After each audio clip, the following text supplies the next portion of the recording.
Hello, എല്ലാവർക്കും നമസ്കാരം. അപ്പോൾ ഇന്നത്തെ വീഡിയോയിൽ ഞാൻ നിങ്ങളെ കാണിച്ചു തരുന്നത് നമ്മുടെ ടെട്രയുടെ ടാങ്കിലെ ഒരു അപ്ഡേറ്റ് ആണ്. അപ്പോൾ നമ്മളിത് സെറ്റ് ചെയ്തിട്ട് ഇപ്പോൾ ഏകദേശം ഒരു 4-5 ദിവസമായിട്ടുള്ളൂ. നമ്മളിതിനകത്ത് വിസാർഡ് സ്നെയിലിന് ഇട്ടിട്ടുണ്ട്. വിസാർഡ് സ്നെയിൽ എന്ന് പറഞ്ഞു കഴിഞ്ഞാൽ അക്വേറിയത്തിലെ ഏറ്റവും വലുതാവുന്ന ഒരു സ്നെയിൽ വെറൈറ്റിയാണ്. അപ്പോൾ അതിൻ്റെ കുഞ്ഞാണ് ഈ കിടക്കുന്നത്. ഏകദേശം ഒരു 2 സെൻറ്റിമീറ്റർ നീളം ഇപ്പോൾ ഉള്ളൂ. അപ്പോൾ ഇത് ഏകദേശം ഒരു 6-7 സെൻറ്റിമീറ്റർ വരെ നീളം വയ്ക്കുന്ന ഒരു സ്നെയിലാണ് വിസാർഡ് സ്നെയിൽ.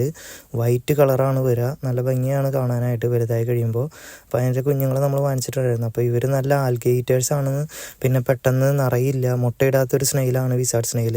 അപ്പോൾ അത് കാരണമാണ് നമ്മൾ ഇതിനെ വാങ്ങിച്ചത്. അപ്പോൾ ഇതിനകത്ത് നിങ്ങളിപ്പോൾ കണ്ടാലറിയാം, നമ്മുടെ പ്ലാന്റിൽ ബ്ലാക്ക് ഹെയർ ആൽഗേ ഉണ്ടായിരുന്നു. അപ്പോൾ ബ്ലാക്ക് ഹെയർ ആൽഗേ കുറച്ച് പ്രശ്നമാണ് അക്വേറിയത്തിന്. അത് പോകാൻ ഭയങ്കര ബുദ്ധിമുട്ടാണ്. അപ്പോൾ നമ്മൾ ഈ വിസാർഡ് സ്നെയിലിന് ഇട്ടതിന് ശേഷം ഇപ്പോൾ ഈ അക്വേറിയത്തിൽ നിങ്ങൾ നോക്കിയാൽ നിങ്ങൾക്ക് കാണാം, ഇതിനകത്ത് അനുബിയാസിൻ്റെ ഒരു ലീഫ് ഫുള്ള് ഒരു വിസാർഡ് സ്നെയിൽ ക്ലീൻ ചെയ്തേക്കാണ് ഒരു 3 ദിവസത്തിനുള്ളിൽ.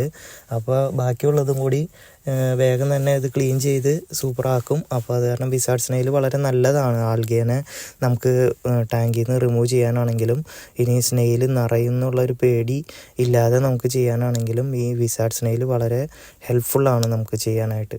അപ്പോൾ ഇതൊരു നല്ല അപ്ഡേറ്റ് ആണെന്ന് നിങ്ങൾ വിചാരിക്കുന്നു. ഇനിയും വീഡിയോ നമ്മൾ അപ്ഡേറ്റ് ചെയ്യുന്നതാണ്.